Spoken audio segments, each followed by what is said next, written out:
Okay, it seems to have quieted down, so let's go ahead and get started. So good morning, my trusted STAR colleagues, and welcome to another TA session where hopefully I'll be able to share some, I'll let you know, unfortunately, some districts are hearing one than I ever thought I would need to, making this clear to districts. So what this means in regards to the email grouping. All security groups and distribution lists have been updated, renamed to be VR Area 1, 2, 3, 4, 5, or 6. Go out to those national sessions on WIOA. They're bringing back more information and unfortunately changes. The newest is the requirement that we must have disability documentation for the students we serve in STAR. The way we had it set up, the attestation at the end of the STAR portal referral will not be enough. So not to have to go back to the schools with yet another change, we're adding to our process that VR Youth Techs have all age of majority students or parents and guardians sign the waiver and the release. That can be accessed at the end of, well, it can be accessed in the STAR application. You'll want to ask the age of majority student or parent or guardian to have a copy of the IEP or 504 plan. But if they don't have one, that way you have the signed documents allowing you to ask these from the school. Again, it's not what we were planning on, it's not what we were told, but unfortunately it's something that we have to do. Again, these are on the STAR application, and I also will be updating. I know we had that procedural expectation document that I sent out via email some time ago. I will revise that with this. Actually, I have revised it, but I will put it up on the STAR VR iNet resource page so you have that available to you. Again, I apologize. I wish there was something that I could do, but unfortunately not. And I have a feeling there's going to be more and more changes as the federal government works through this and CSAVR actually go through and do what they do to make some of the decisions that they make in regards to this law and what it means for us.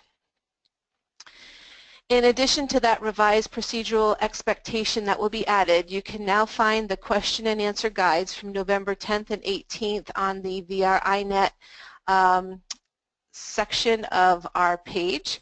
Also, we have the webinar recording from November 18th, and that holds me back, but I am trying and I will get through them.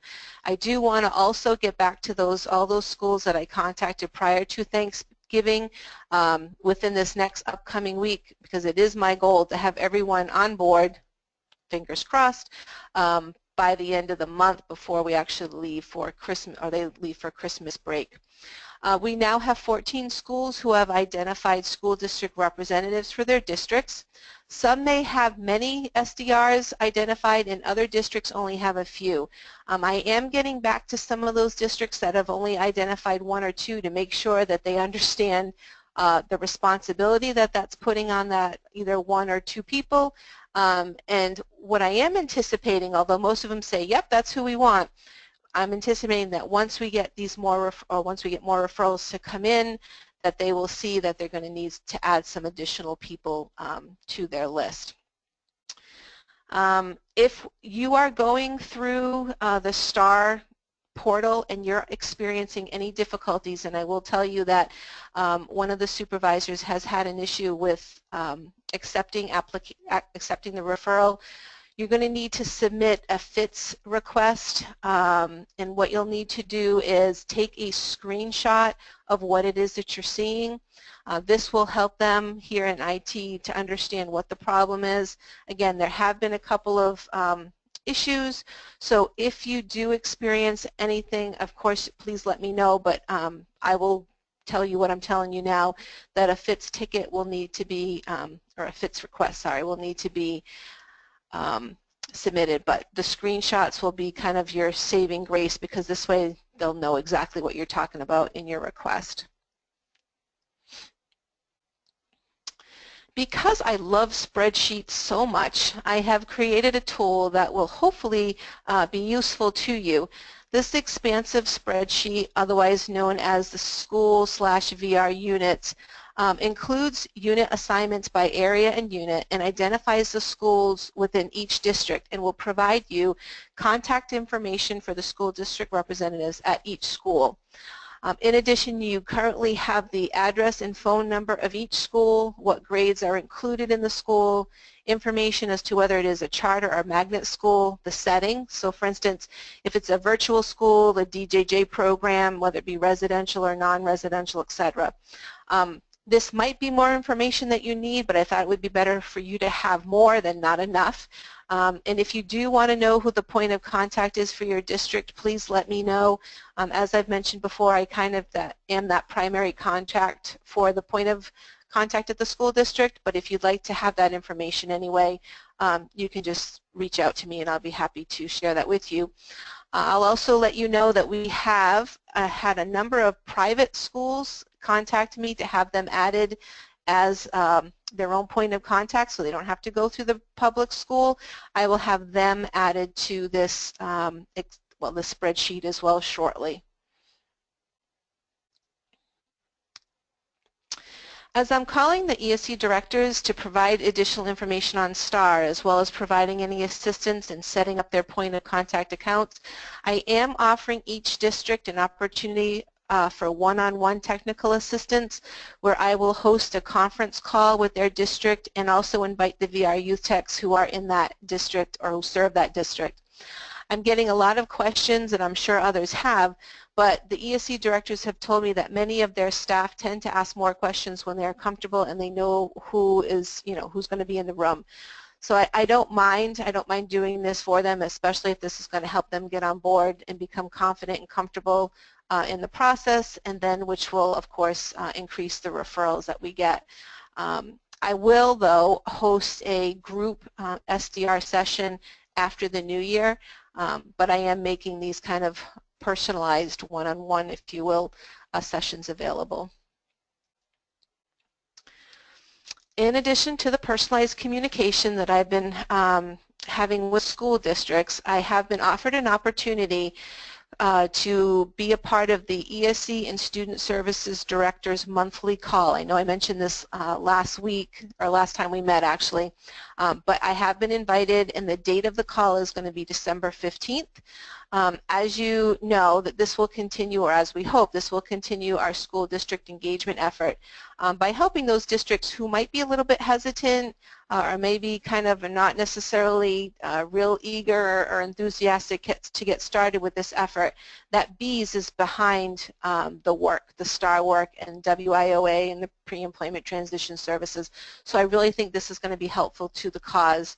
I am really excited about this opportunity and feel confident that it is going to help districts understand the program, understand just how easy the STAR portal is, and come to see the benefits of the program to all youth with disabilities. I am confident, really confident about that. So I have received a few questions this week by email that I'd like to share with you. Once I review these, then we can move on to your questions. While I'm reviewing these, if you'd like to go ahead and start adding your questions to the chat box, I will get to them. So the first question we have is, what is the difference between on-the-job evaluation found under career exploration and counseling and on-the-job training found under community-based work experiences? Well, basically, it is a difference of assessment. So the on-the-job evaluation is an assessment to see a student in a work experience. How do they do? What are their skills? What are their limitations? What are some of the things that they're struggling with?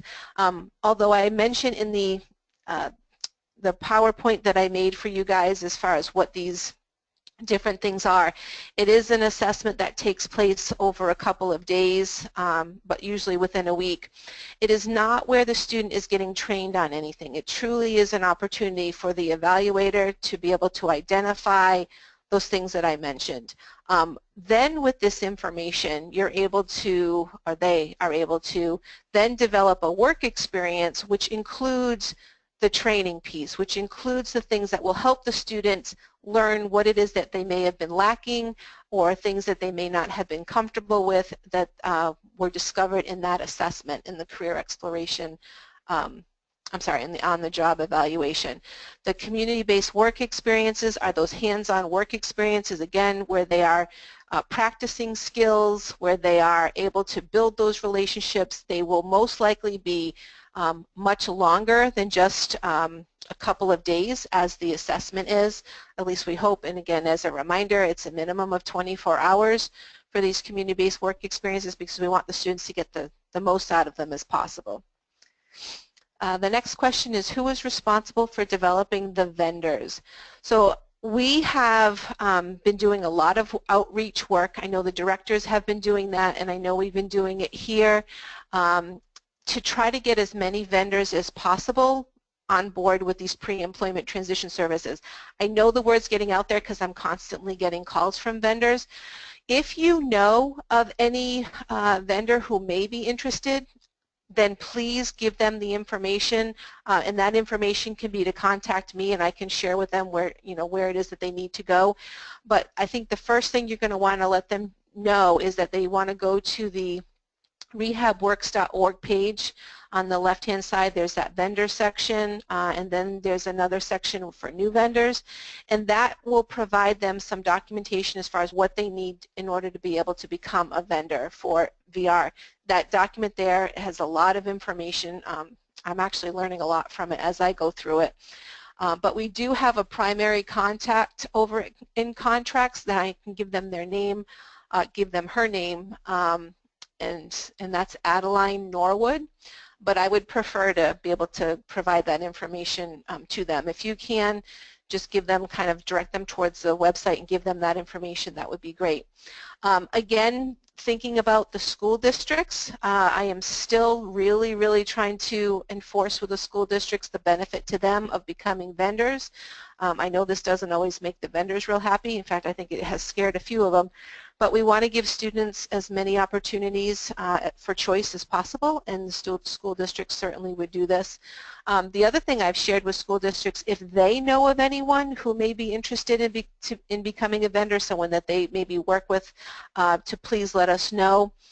The other really cool thing is a lot of the school psychologists that they have, we do have a number of school psychologists that have come on as vendors as well, so that they can do those psychologicals for us. So there's a lot of opportunities. I know there have been questions about recruiting vendors, but won't they need to operate outside of school times is kind of the second part of that question. Yes, it does need to, anytime a vendor works with a student or students, if it's in a group, it is outside of school time. Remember, we're really trying to encourage students to give their all to their school day. We don't want to take them out of any kind of academic time. Their graduation requirements are very important, so we're talking about after school, evenings, weekends, summers, vacations, breaks, those kinds of things. And for the vendors who we've talked to, I let them know that and why, and the why behind it. The other thing with that is we still have vendors who are contacting the schools, and as I mentioned to you last time, and I have mentioned to them when I've spoken with them, they should not be contacting schools to provide their service information. When I've talked to schools, when we did the school training, I told them that they wouldn't be hearing from vendors because as it is, we're asking them what they seem to be to do something additional. But having them to have to talk to vendors is just going to take more time out of what it is that they need to do. It's going to frustrate them. So please, please, please reinforce with your vendors that they should not be communicating with the schools as far as their services go. Their services, their flyers, their brochures, that communication should be with you, the VR Youth Tech, and or the supervisor of your unit. The next question is, if I'm understanding the referral process, our supervisors are referring students to the youth techs, school representatives to supervisor to youth techs. Yes, that is correct. So the school district representative will submit the STAR referral. That STAR referral will then go through the portal to the supervisor's dashboard, and then the supervisor will accept the referral and then assign it to the VR Youth Tech. Now again, that's how it's supposed to work, and that's one of the areas that we found there's an error happening, and I don't know if it's just one or if it's in other areas, but again, if you are experiencing that error or that where it's not working, please submit that FITS, is it a ticket? No, it's a fix-it ticket or the FITS request. But yeah, that is the kind of referral process. And then the second part of that question is, if that is correct, are the supervisors being trained to process referrals? Well, there was the demo that was done, and there also is the TED training, and in both of those documents, especially the TED training, it does go through that process for supervisors. If supervisors are having any difficulty, then again, not with the program per se, but understanding the process, I highly encourage them to look at that training, and then they can certainly contact me and I can do what I can to help walk them through. But I do believe, well, having gone through the TED training myself, I think it's pretty clear on how that needs to happen. And those are all the questions that I received via email, so they definitely are slowing down. Let's go ahead and look at the questions that have come in. All right, first one, will the IEP or 504 plan alone be sufficient documentation to provide services in STAR? Yes. Okay, so that is what we're told as of right now, and I believe that to be the case. So we will need to have a copy of the IEP or 504 plan in hand. So in thinking about that file we talked about you keeping, you are going to want to keep a copy of those. And fingers crossed, we believe that this is all that's going to be required. I can't say 100% sure because we didn't, we were under the assumption that we weren't going to need this. So hopefully, hopefully that'll be it.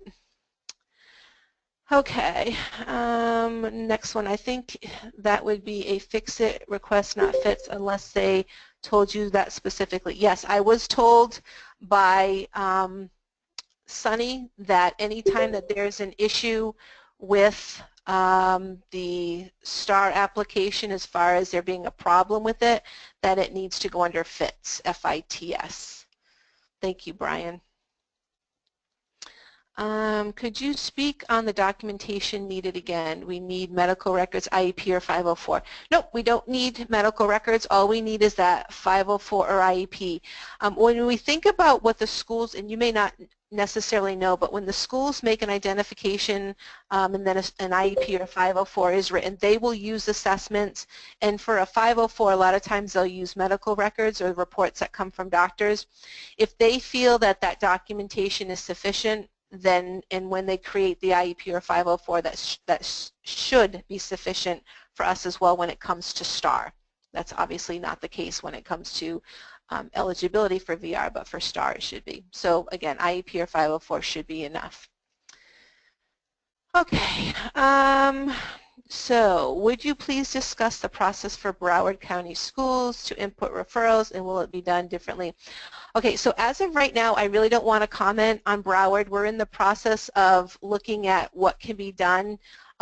Those of you who are working within Broward, you will be told as soon as any decisions have been made, as soon as what will happen, what that's going to look like. If anything different, you'll know. Unfortunately, I can't really share that with you right now because I don't have any definitive information. What is the rest of that? VR technician will be able to, yeah, okay, so that's kind of, that goes on with that. The next part of that is, what is the STD, oh boy, this STD? Documentation for disability we will be required to have for each student. Is it supposed to be school district representative? I'm not sure what STD is. Well, I know what it is, but not in this particular instance. Ms. Talbot, if you can explain what you're talking about, and I'm sorry if it's something that I should know or if it's something different. And while she's doing that, or he's doing that, I will go ahead and go on to the next one. Would you please discuss how the youth tech's new additional duties will be balanced with current unit duties as the expectations have now been increased as everything evolves? This is a logistical issue. What we do see is that at some point in time, whenever we begin to get the mass referrals that we believe we're going to get, the VR youth technicians' duties will be primarily that. and then where there's downtime, they will be able to kind of pick up as far as other technician kind of responsibilities in the office. Right now, with it being very slow and not having received a whole lot of referrals yet, I would imagine that you will still be doing your, your traditional roles, but as the numbers pick up, then you're going to be transitioning to that VR Youth Tech role where you'll be going out and doing presentations, and you'll be meeting with your school district representatives. You'll be doing your meetings with the students and families, so on and so forth. So I think it's going to be a gradual shift, and I would certainly talk with your supervisor about this if you have concerns, and I'm sure you're not the only one that has this concern, but that's kind of what the thought process is behind that we do see a transition happening once those referrals begin to kind of come in. And the other thing that we've talked about, as well as it was in the TED training, is that if the STAR referrals just become so vast, so large in numbers, we may have to count on the VR counselors to kind of step in as well. But for right now, we believe that how we have it set up, that the VR youth techs should be able to handle it, at least, at least for now, anyway. Oh, okay. So Lori said STD is standard. Let me go back and read this. So what is so what is the standard documentation for disability? Again, it's 504 and IEP. That's all we're going to need for right now. Thank you, Lori. Okay, I don't see any other questions, so if you have any, please feel free to enter them now.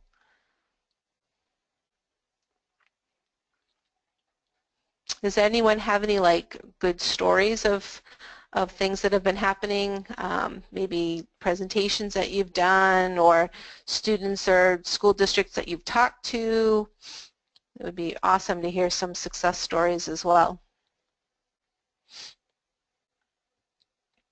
I can tell you that in the presentation that I shared with you that was done over in Area 1, there were 4 referrals that were submitted from that. So that was exciting that we knew there were some positive outcomes from that presentation that was done, the orientation. Okay, question came in. Once a student ages out from STAR, do we refer them to VR? So I wouldn't do it once they age out. As the student is becoming that 21 year, or once they turn 21, they're getting close to that 22, you're going to want to have them apply to VR to get that, kind of get them in the works for that, get those services maybe set up, because the eligibility process does take some time. So yes, definitely you want to do that. And again, the STAR students can be referred to VR at any time. So if you're noticing, or if as you work with a student, they say, we really would like to go on to college, and there's any kind of a chance that their disability, that they may potentially qualify for VR service and they do want to go on to school, you certainly want to think about recommending or having them put in an application, because as you know, we can help with that as well. So yeah, definitely a lot of that preliminary work, thinking about what the what the student wants to do, and that comes through conversation. You're going to want to have that student apply to VR, and then definitely before they age out, you want to have them do that. All right. Question, will the STAR referrals be tracked for the 40% transition students needed for each VRC? Yeah, we don't have a system yet on how that's going to work, but we do know that that will be definitely, we'll be looking at that.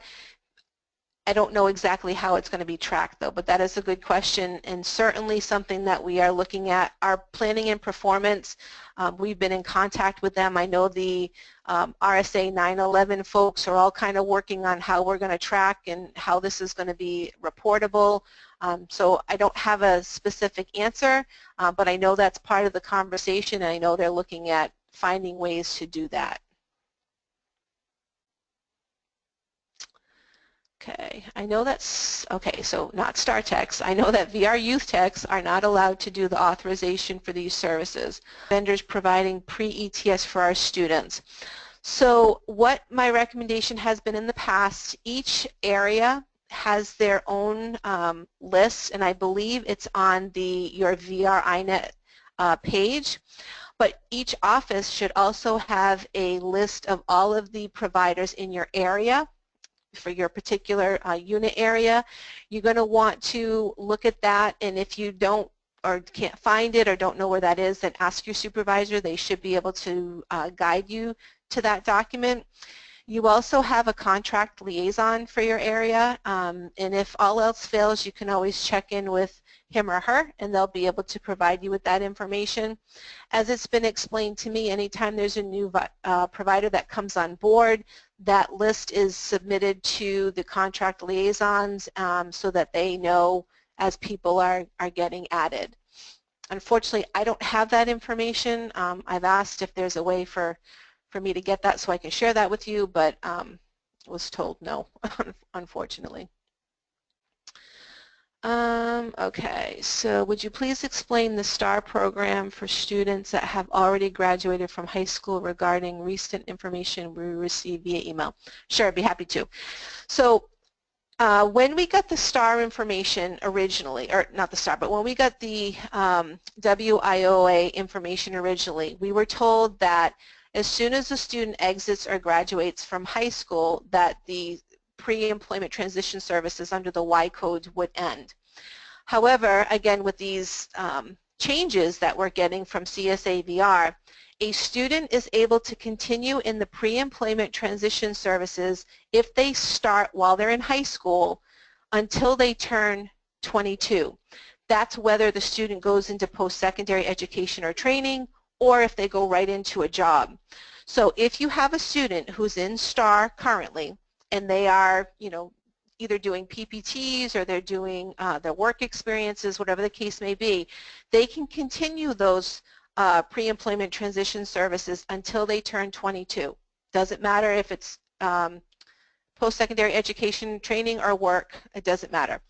If the student, though, is not in STAR or is not accessing those pre-employment transition services through STAR, prior to graduating, they will have to apply for VR in order to access those pre-employment transition services. So say they graduate and they hear about it, and then it's September, and they want to apply for, or they want these pre-employment transition services, they're going to have to apply to VR in order to get them. We can still use the Y code up until they turn 22, but once they turn 22, then obviously we would go to the adult codings. Hopefully that helped, Allison. Is there a penalty for not meeting the required spending dollars by the end of the fiscal year, and this separate from the 40% transition student for each VRC? I know, according to what Elisa has told us, that they are going to start looking at, well, actually WIOA has its own performance measures. I think I shared that with, well, I know I shared it with the groups as I talked with you, that they will be looking at where students are second quarter and fourth quarter after exit. When it comes to the actual financial dollars, we believe that although it's not going to be a federal thing necessarily, that will most likely be incorporated into part of the revised performance standards that are kind of, that will be happening in the near future. As Elisa had mentioned, there are these subgroups that are being formed, and they're going to have like task groups that are going to be looking at developing these new measures. I can't say whether or not that is going to be a for sure kind of thing. I have a feeling it's going to be, or it will be part of it, that looking at that spending is going to be something that will be incorporated into that. I can tell you federally, we did have to return millions of dollars this year to the federal government because the money was not spent. And if that continues, then there will be some consequences to our agency because there's an expectation that this money will be and should be spent. Any specifics, because I'm not part of that, I haven't been asked to be part of that team, but I know a team is either going to be or is in the process of looking at that now. And I'm sure you'll hear more about that. Okay, so Brian shares all vendors are able to provide STAR services based on the services they have listed as a provider. There is no separate STAR versus traditional service providers. Yep. Therefore, for example, if the provider offers vocational evaluations, discovery, OJT, etc., they can provide services to a STAR referral. Basically, it's our regular existing providers unless they prefer to now work with that age group. Yes, thank you, Brian, for that clarification. And I have shared that with providers. If they have those employment services, whether it be for adults or youth, whether it be youth in the VR pathway or the STAR, it's all the same. One of the things that I've explained to providers, as I also have explained to school, is they will reference STAR services and VR services. And what I've shared with them is WIOA is an umbrella. It is the law that tells us that we need to provide pre-employment transition services. That is what VR is able to do. Where STAR comes into play, it's a pathway to accessing those services. It's a choice as to how they want to access those pre-employment transition services. So they can access them through STAR or they can access them through the traditional VR process. So if you have this conversation with your school districts, it might be helpful for them to hear that from you as well, that WIOA is the umbrella. Under the umbrella are those pre-employment transition services, and STAR is just one way for students to be able to access those. The VR application process is the other way for students to be able to access those same services, plus they have access to others as well. Thank you, Brian. Originally, when the STAR program was being developed, it was discussed that we could bring in non-IEP and 504 students but needed some type of medical documentation. Do you think that will expand to these students in the future? Allison, I would love to say yes, but I can tell you that the new literature as far as the rules and regs and the clarification is pretty explicit, that it has to be a student with a disability and that it is determined by the school if they have a disability, and the only way schools do that is by having an IEP or 504. I can't say that additional comments and additional discussion may not change that in the future, but unfortunately, with that clarification that came out, that's where we are right now. I don't know what else to say to that. I was very upset and saddened by that because I really think we could have done a whole lot of work, but we have no control over that, unfortunately. But we can keep our fingers crossed, though. These have all been wonderful questions, really some insightful things, and I do appreciate this. If there are any others, please go ahead. Oh, I see one just popped in. Okay, are we expected to start presenting the PowerPoint presentation to the schools until STAR referrals are initiated to allow parents and students to become familiar, or should we wait? No, please, please, please start contacting your school district representatives, and again, I can let you know who those are to set up those either orientation or information sessions. I believe that the more we get out there and give these, then the referrals will start, and if anything, the schools will say, oh, okay, I guess we need to get these people set up.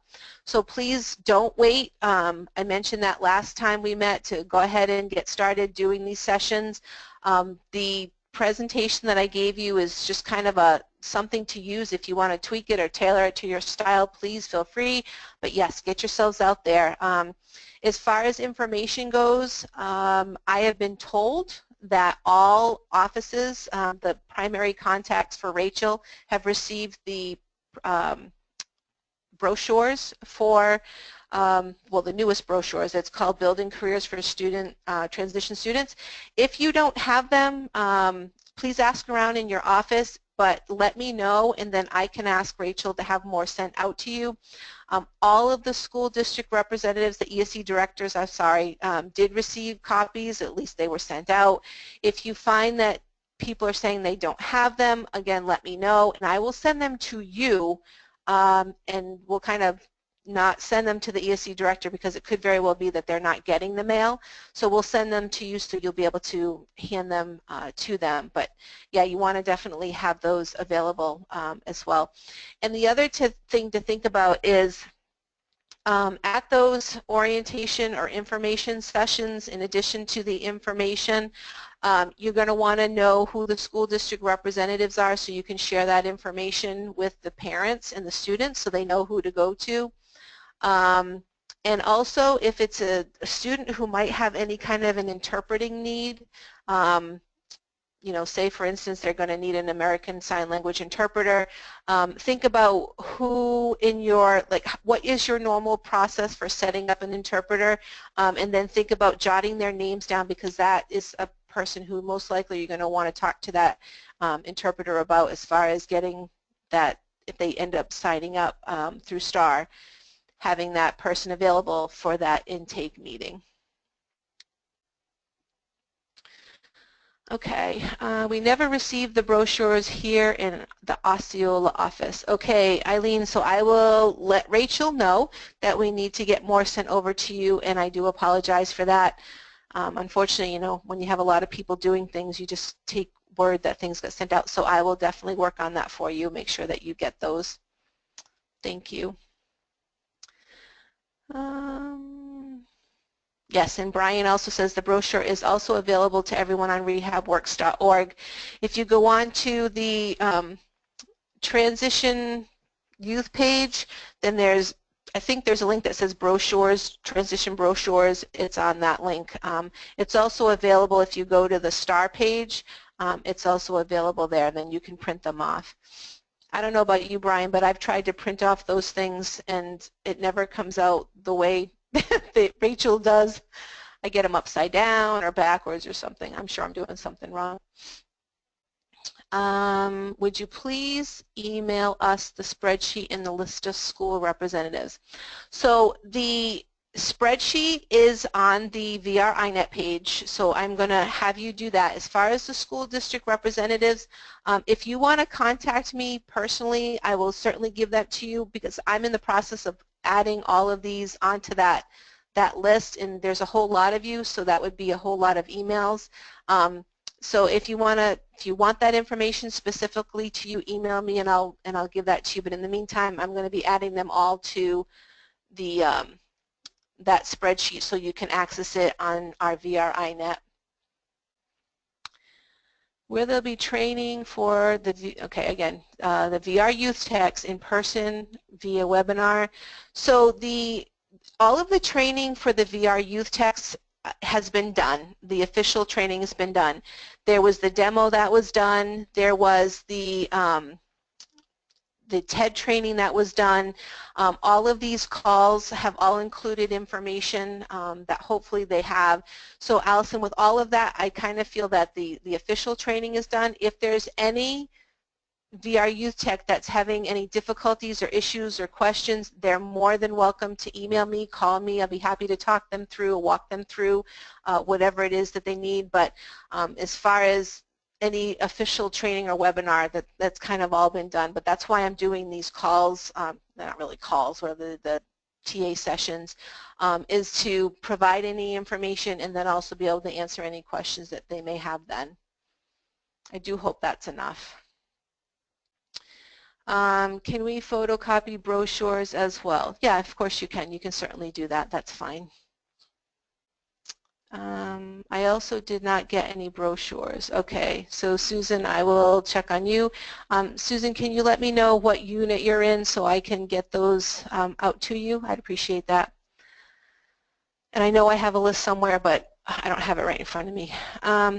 It may also be that the brochures were sent to the area offices and haven't been sent around to the units yet.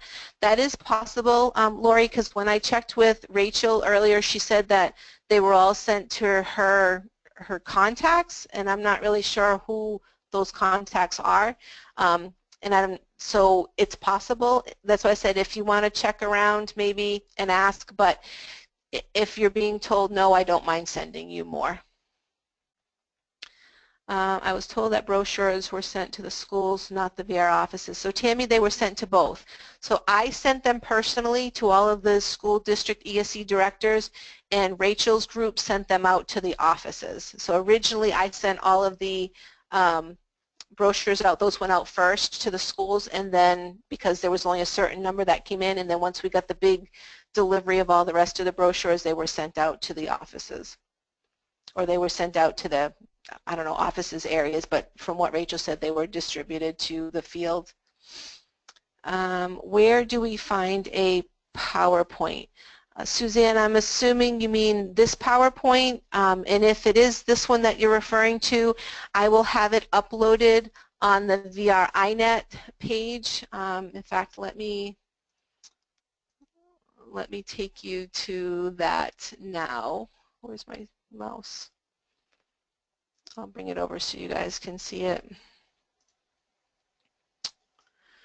Okay, so if you go, here's our VR iNet, the home page. You go to Bureaus, Field Services, Transition Youth. Right here is STAR, so click on STAR. And then we have the meeting resource materials, the supplemental pre-ETS materials, the TA session agendas, and this is where you'll find the PowerPoints. So all of the presentations are on here. Okay, let's go back. I appreciate these TA sessions. Thanks for having these. You're very welcome. I'm glad to know that you're finding them beneficial and helpful. Okay, Susan, thank you. Brian, we got 100 for the entire area from Rachel, which is like 10 per office, so we are asking for more. Oh, all right, thank you, Brian. So maybe they did go to the area offices and not the individual units. I was unaware of that, but thank you for letting me know. So if you don't have any brochures, check in with your area office and see if they have them. They can send them to you.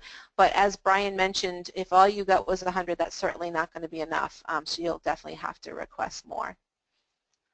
Then I didn't get any either. Okay, so Tammy, the same thing. I would check with your area office and see if they have them. If not, then they'll have to request more.